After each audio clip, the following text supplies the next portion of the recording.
আমাদের মধ্যে যেই আমিত্ব বা দুনিয়া আছে, তাহা আমরা জিনের সংমিশ্রণে আসিয়া মৌলিকভাবে প্রাপ্ত হইয়াছি।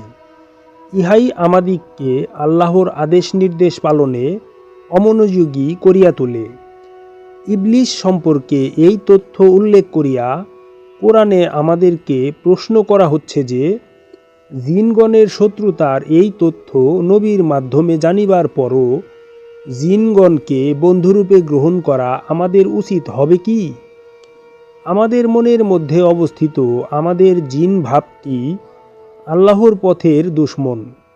অতএব যদি আমরা আপন রবকে বন্ধুরূপে গ্রহণ না করিয়া তাহার বদলে মনের জিন ভাবটাকেই বন্ধুরূপে গ্রহণ করি, তাহা হইলে ইহা হইবে মন্দ একটি বদল। প্রত্যেকের আপন রবের বদলে জিনের বন্ধুত্ব গ্রহণ করাই হইল নফসের প্রতি জুলুম করা। নিজ মনে অবস্থিত জিনের দাসত্ব করিয়াই মানুষ অধপতিত হইয়া থাকে, অর্থাৎ প্রবৃত্তির পূজা করিয়া ব্যর্থকাম হইয়া থাকে। মৃত্যুর পর ব্যর্থকাম লোকগণকে তিনি দলে দলে একত্রিত করেন, অর্থাৎ জীবদ্দশায় তাহারা আপন আপন স্বেচ্ছাচারী খেয়ালে বিক্ষিপ্তভাবে বিচরণ করিত। মৃত্যুর পর দেহাতীত অবস্থায় মানুষ বস্তু সংস্রব হইতে বিচ্ছিন্ন হইয়া যায়। তখন তাদেরকে অল্পকালের জন্য সিজ্জিনে একত্রিত করিয়া রাখা হয়। সিজ্জিন অর্থ কারাগার। ইহা মৃত্যুর পর পাপীর জন্য সীমাবদ্ধ স্বাধীনতার মধ্যে অল্পকালের জন্য মনের একটি কারাগার স্বরূপ।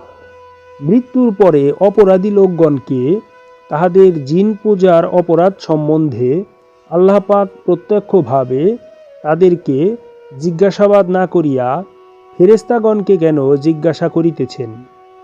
অপরাধীর সঙ্গে তাহার রব, আপন রব কখনো সরাসরি বাক্যালাপ করেন না। মানুষের মধ্যে জিন স্বভাব এবং ফেরেশতা স্বভাব, এই উভয় স্বভাবের লোক বিদ্যমান। ফেরেশতার মতো চিত্তশুদ্ধ লোকেরা মানুষের মধ্যকার জিন স্বভাব সম্বন্ধে সম্যকভাবে পরিজ্ঞাত থাকেন, কিন্তু তাহাদের সাক্ষ্য এবং সাহায্য দুনিয়াবাসী গ্রহণ করিতে রাজি থাকে না।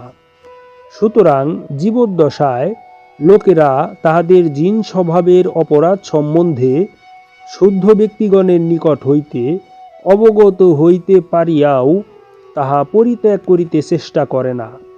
অতএব সাবধানতা অবলম্বন করিবার জন্য কোরআনে ইহা আমাদেরকে জানিয়ে দেওয়া হচ্ছে, যেন আমরা মনের জিনের সঙ্গে সঙ্গী হইয়া তাহাদের সমবিশ্বাসী না হয়ে উঠি।